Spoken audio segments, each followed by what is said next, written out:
नमस्ते आप सभी को। मैं रीना ढिल्लो एक बार फिर से स्वागत करती हूँ आपका अपने यूट्यूब चैनल हिंदी विषय श्रृंखला में। ये हम इकाई 2 के अंतर्गत जो हमारी उपन्यास, कहानी, नाटक, निबंध लगे हुए हैं हम वो पढ़ रहे हैं। तो आज हमें उपन्यास पढ़ चुके हैं, आज हम पढ़ने वाले हैं कहानी विधा। और कहानी विधा की शुरुआत कहाँ से होती है वो देख लेते हैं।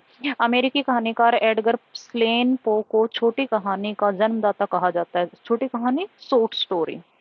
सन 1900 में सरस्वती के प्रकाशन से ही कहानी की शुरुआत मानी जाती है।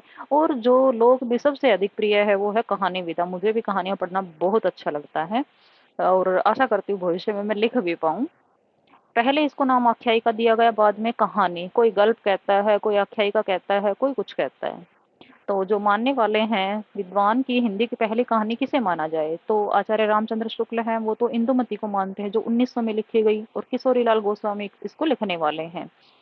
अगली जो कहानी है वो है एक टोकरी भर मिट्टी। इसको लिखने वाले माधवराव स्प्रे हैं और 1901 में इसको लिखा गया था।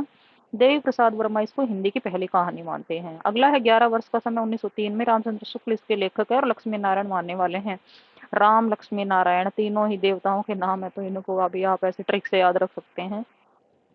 माधव देव याद कर सकते हैं, शुक्ल किशोरी कर सकते हैं। चंद्रदेव से मेरी बातें, ये हमारे सिलेबस में भी लगी हुई है, ये वाली और ये वाली दोनों ही। तो चंद्रदेव से मेरी बातें 1904 में लिखी गई। और बंग महिला, इसको या फिर राजेंद्र भाला घोष इनका जो असली नाम है वो आप लिख सकते हैं। इनकी लिखी हुई कहानी है और भवदेव पांडे इसको हिंदी की पहली कहानी मानने वाले हैं। उसने कहा था 1915 में लिखी गई। चंद्र शर्मा गुलेरी इसको लिखने वाले हैं और राजेंद्र यादव ने इसे हिंदी की पहली कहानी माना है। अब हम कहानी को इन कालखंडों में विभाजित कर सकते हैं।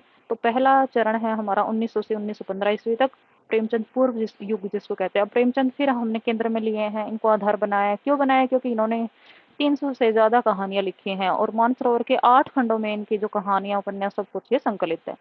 दूसरा चरण है 1915 से 36, प्रेमचंद प्रसाद युग जिसको हम कह सकते हैं। तीसरा चरण है हमारा 1936 से 55, उत्तर प्रेमचंद युग जिसको हम कह सकते हैं। और चौथा हमारा 1956 से 1960, नई कहानी। और 60 के बाद परवर्ती आंदोलन। ठीक है, तो इनको हम थोड़ा हमने समझ लिया है कहानी विधा को कि कहाँ से क्या शुरुआत है इसकी और किन किन कालखंडों में हम बांट सकते हैं। आगे हम पढ़ेंगे, इन युगों को क्लियर करते चलेंगे कि कौन से युग में कौन कौन सा मुख्य कहानीकार हुआ है, उसने कौन सी कहानियां लिखी है, किस सन में लिखी हैं। आशा करती हूँ जानकारी आपको अच्छी लगी होगी। धन्यवाद।